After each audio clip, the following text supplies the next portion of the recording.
Hello. Just something a bit different for a Sunday night. It's what it is.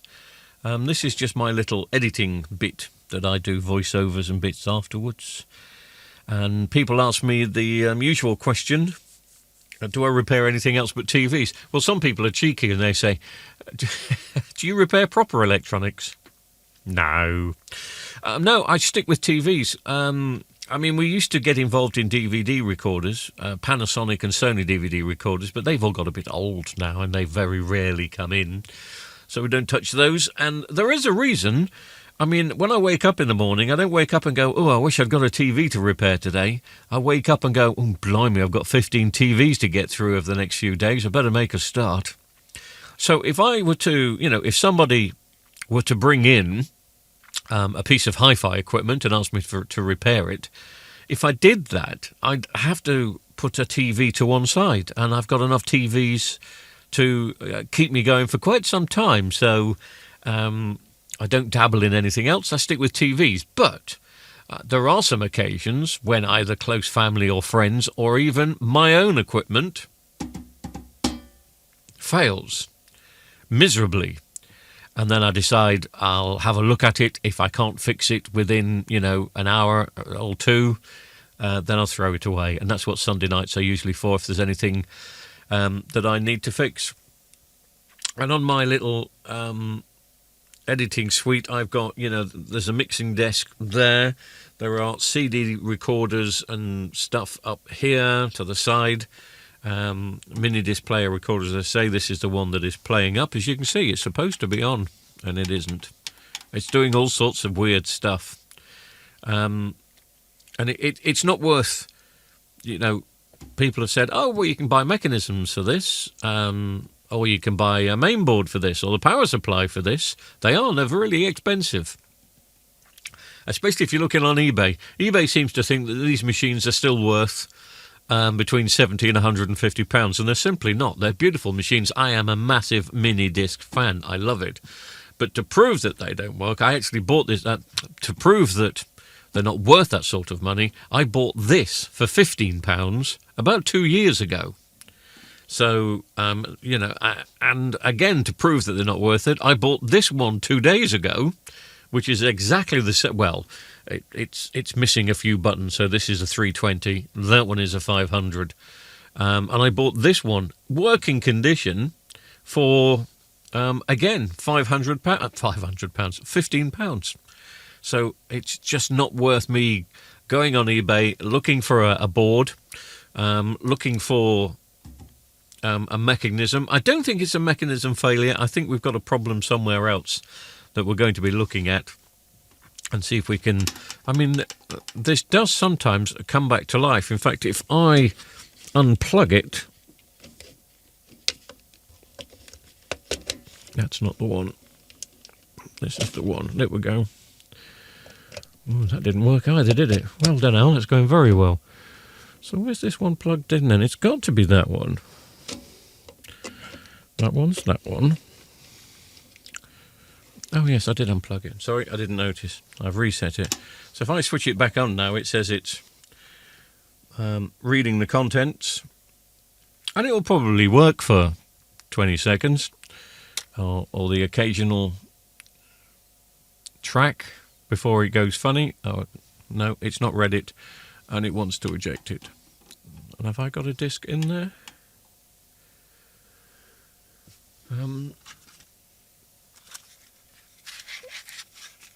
Yes, there is a disc in there. And it's saying eject, but it's not ejecting it. And now it's not switching it on. So, and I want my disc back. And I want to see if I can get it going, obviously, before I decide to throw it away. I'm going to have a little play with it. The reason I use these machines, and I really could do with switching it on, but I'll show you over here, is sometimes if I stick a MiniDisc in there, if I'm taking the back off a TV and I want a bit of non-copyright music, now the bit I'm going to play you here is actually a copyrighted track, so I'm going to have to be quick. So I'll I'll hit play on there, and then it comes up on here. So that's left channel, that's right channel. Just put them both up together, if you can see. So I can't keep playing that because that's Odyssey, and it's a lovely song, and they don't want me playing it unless they get some money. So yeah, as you can see, this one ain't doing what the other one is doing, and it doesn't bother me because I don't need two, but at the same time I don't want to throw this one away if I can do something with it. So let's take the lid off and have a play. That was very nice of it. Just as I was moving it, it spat out the MiniDisc. So as I was saying, what I use it for is a bit of incidental music. So for instance, if I'm taking the back off a CD player, and I know it's going to be 5 minutes, if I want to play some non-copyrighted music, I think track 8 is rather gentle for a Saturday night. I would then just press play and get track 8 to work. Turning it up, of course, over here. So that's basically what I use that for.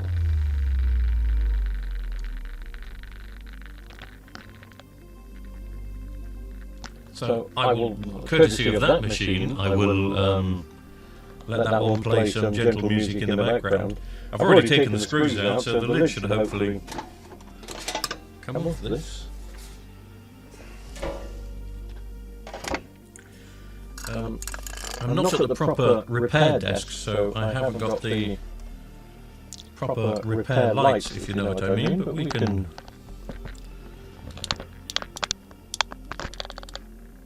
have a look at it and see how it performs and how it should perform. I'm going to plug it back in. Now, obviously a warning for anyone that's dealing with this sort of stuff. If you don't know what you're doing with power supplies, don't go anywhere near them. Unless you have an electrocution fetish.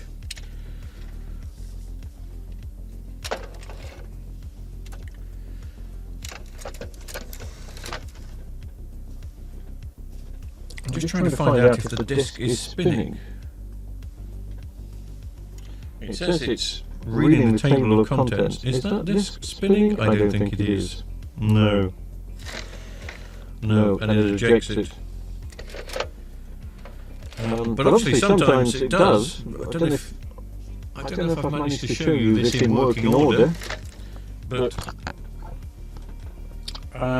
occasionally it bursts into life, so it's not a belt that's broken.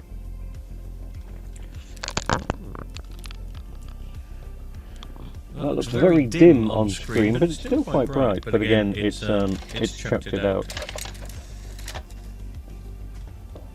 So somewhere there is a problem. I don't think the problem is in this mechanism. Now, you're probably thinking, well, to test, why don't you take the mechanism out of here and put it into there?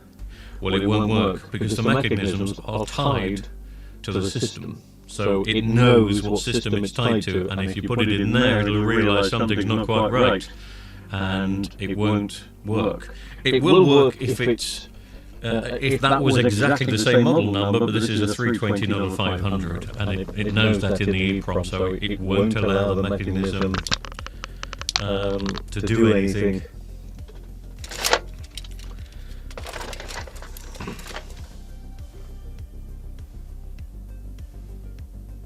I can't tell if that's spinning or not. I don't think it is spinning.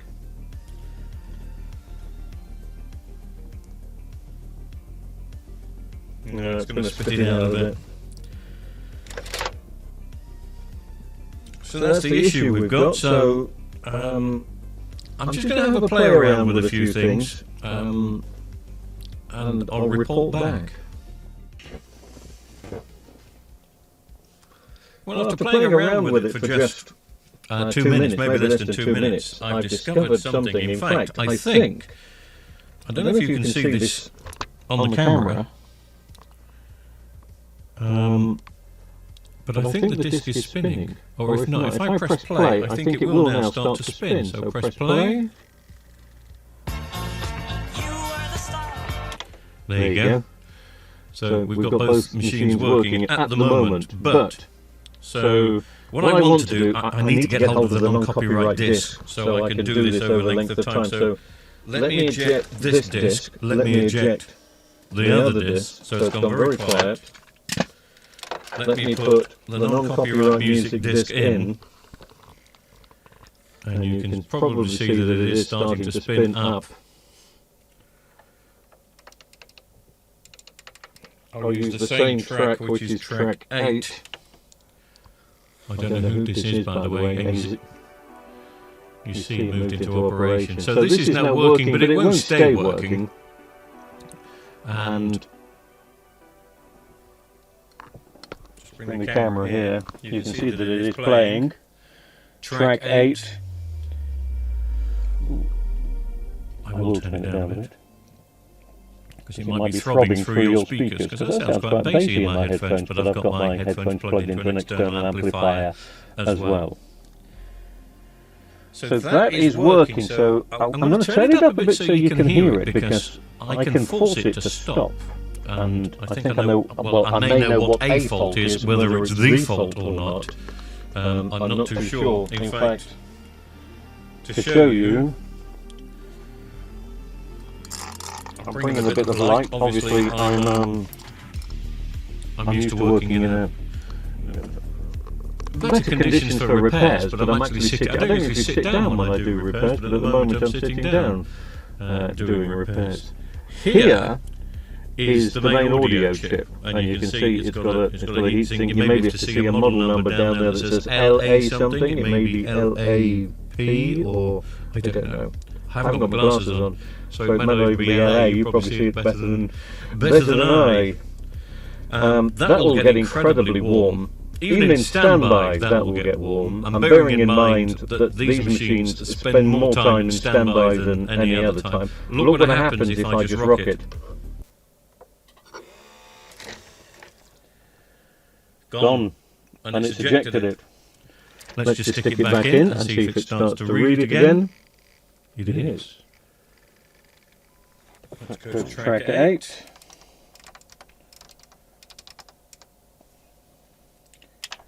Press play. You'll love this tune by the end of the day. But again, as soon as I'll do it with the non-conductive end. That's all it took.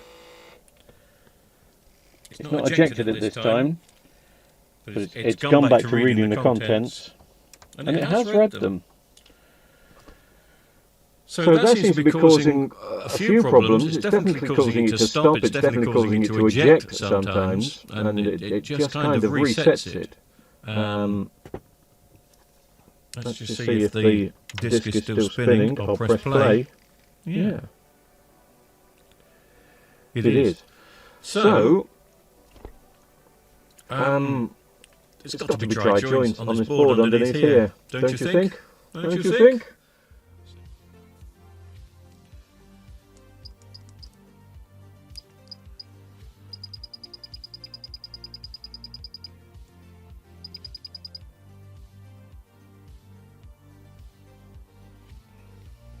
Soldering iron was a bit hot.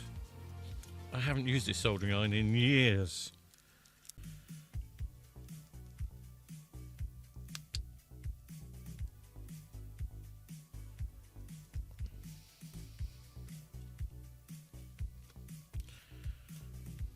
I'll slice off a bit of solder.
Trying to use this camera to help me see more, because there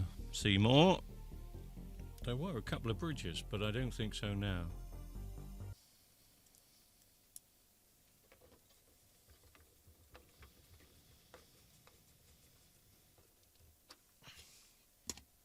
The music's gone, sorry. The lovely music. I was quite enjoying that while I was finishing it off. There we go, I've pressed the play button again. I'm just putting all the ribbon cables in.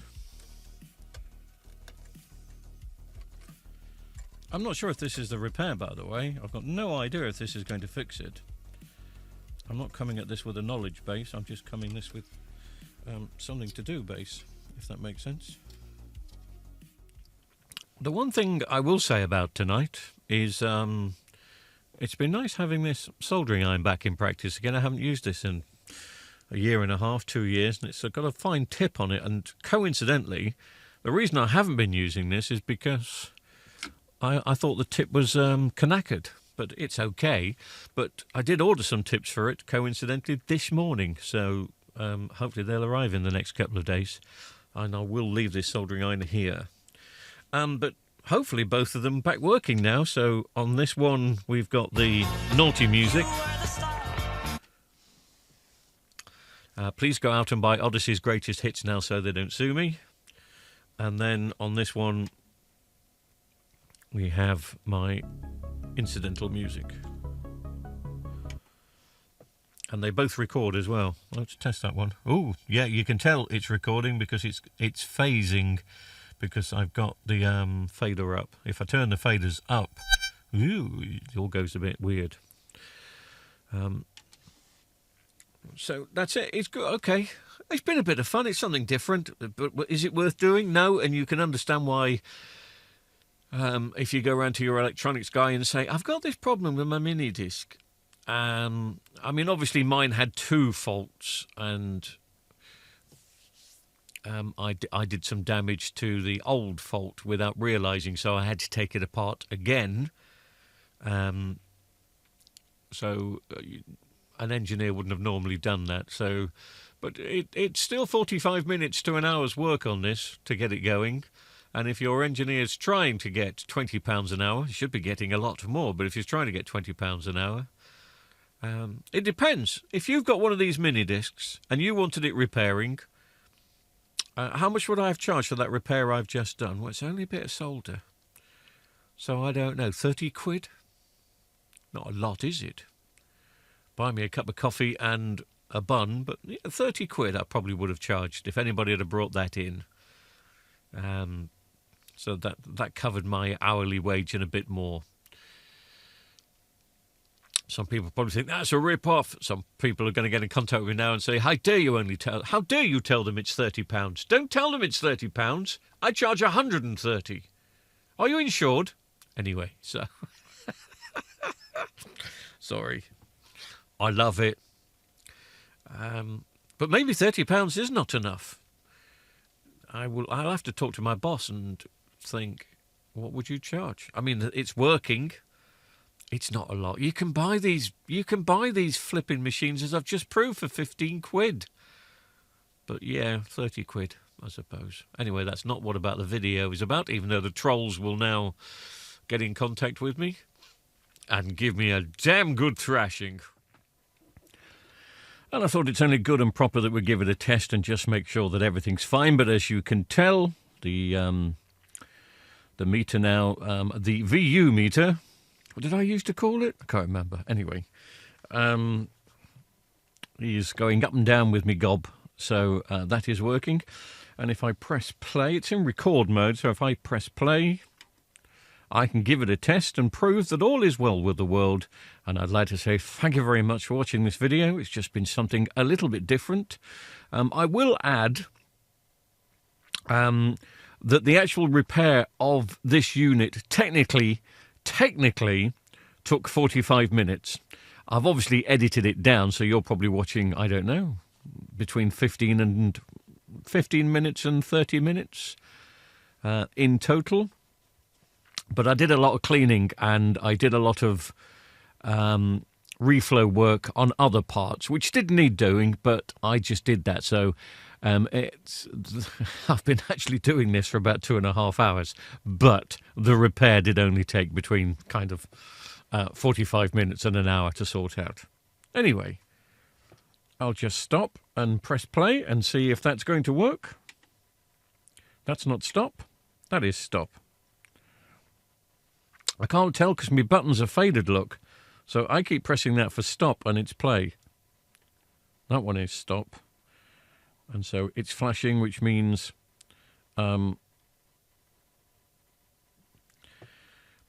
it's track 12. So if I just fade up track 12 and press play, I wish it would automatically go to 12. I'm sure it should, but anyway. I can give it a test and prove that all is well with the world. And I'd like to say thank you very much for watching this video. It's just been something a little bit different. I will add... No, you won't. Thanks, everybody. Thank you, everybody. We'll repair some televisions next, I suppose, seeing as that's what we were supposed to be doing.